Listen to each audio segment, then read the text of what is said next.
Today, we are diving deep into Esmé Weijun Wang's incredible collection of essays, The Collected Schizophrenias. Now, this isn't some dry clinical overview. Oh no, this is a raw, personal, and absolutely unflinching look at what it's like to live with schizoaffective disorder.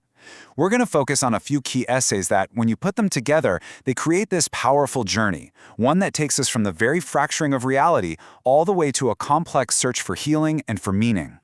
I mean, just listen to this. This is how she opens the essay, Perdition Days.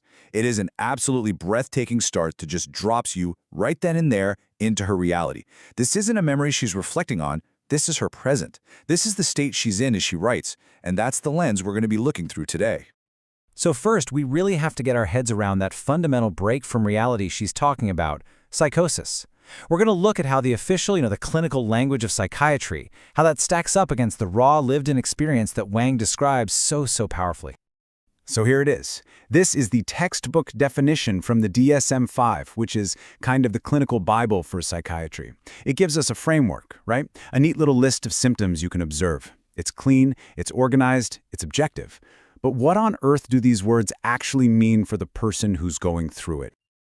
Okay, let's take that first one. Delusions. Clinically speaking, a delusion is a fixed, false belief.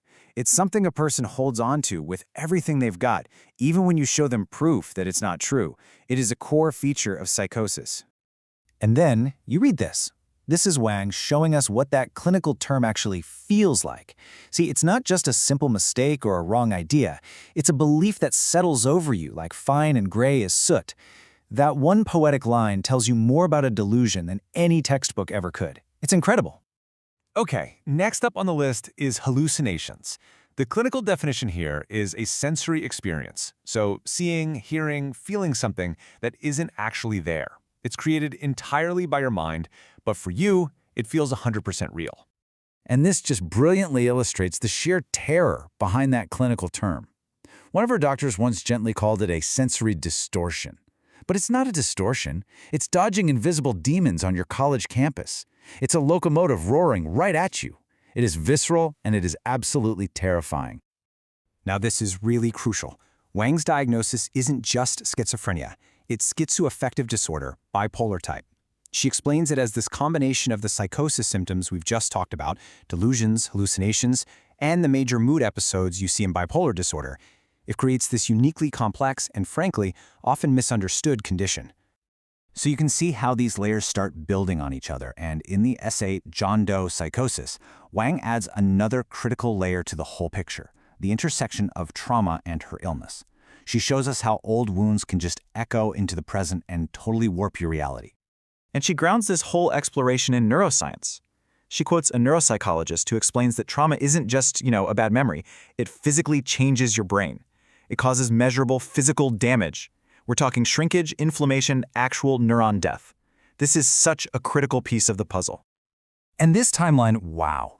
It just shows you how long and unpredictable that echo of trauma can be. We're talking years after breaking contact. She's seeing his double in a crowd. Then, over a decade later, a wanted notice convinces her that she needs to call the FBI. And even later still, a simple, sudden shout from her husband sends her scrambling into a closet. Trauma doesn't just pack up and leave. And this is really the heart of that experience, isn't it? We all like to think of healing as this nice, straight line, just a steady march forward. But Wang makes it so clear that for both trauma and for mental illness, it's a constant back and forth. It flares up, it dies down, and there's really no clear finish line. Okay, now we're going to journey into the heart of that essay we started with, Perdition Days.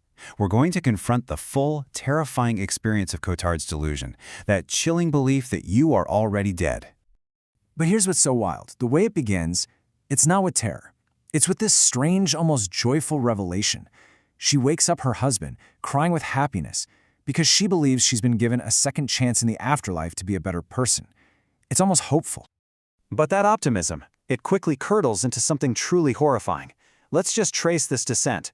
First, that idea of a second chance gets replaced by the idea of perdition, eternal damnation. Then, the people she loves start to feel like emotionless doubles in a fake, imitation world. This leads to the feeling that she's doomed to wander forever, totally trapped. And finally, it all culminates in this state of pure psychic agony, a suffering that she says is worse than any physical pain imaginable. So after exploring that absolute abyss, the story has to shift. It has to go somewhere. When medicine and therapy can only take you so far, where do you look for hope? This next part, based on the essay Chimayo, is all about an active search for relief, for something beyond the clinic. And this really marks a huge turning point in the journey. It's this move from just passively enduring the illness to actively seeking out something more. It's a pilgrimage, a search for a different kind of healing. This is from a sign at the pilgrimage site of Chimayo. You can just feel the sense of welcome and sanctuary in these words, can't you? It's an open invitation to anyone who's weary, anyone who is struggling, to come and find a place of refuge. So, El Santuario de Chimayo is a real place in New Mexico, and it's famous for its holy dirt, which people believe has healing powers. For Wang, it represents a place that is just built on pure hope. And I love how she puts it. Hope is a cast line in search of fish. It's all about the act of seeking, even when you have no guarantee you'll catch anything. All right, we're going to end our journey with a really profound and challenging idea from the essay Beyond the Hedge. And it doesn't offer some simple cure. Instead, it asks us to completely reframe how we think about psychosis and what we even call reality. This brings us to a really crucial concept, Wang's idea of 3 different kinds of logic. So, society values the rational. 2 + 2 = 4. Simple. It fears the irrational. 2 + 2 = spaghetti sauce. That just doesn't make sense. But then Wang introduces this third category, the non-rational. Now, this isn't a failure of logic. It's logic that comes from a totally different source, the mystical, the spiritual, the divine. And this is the question that just reframes everything. What if psychosis isn't just an illness that we need to stamp out? What if, for some people, it's a liminal state, like a thin space between worlds, a state that, yeah, it's terrifying, but it might also hold some kind of coded insight, a way to make all of that profound suffering actually mean something. And that leaves us right here with this final powerful question.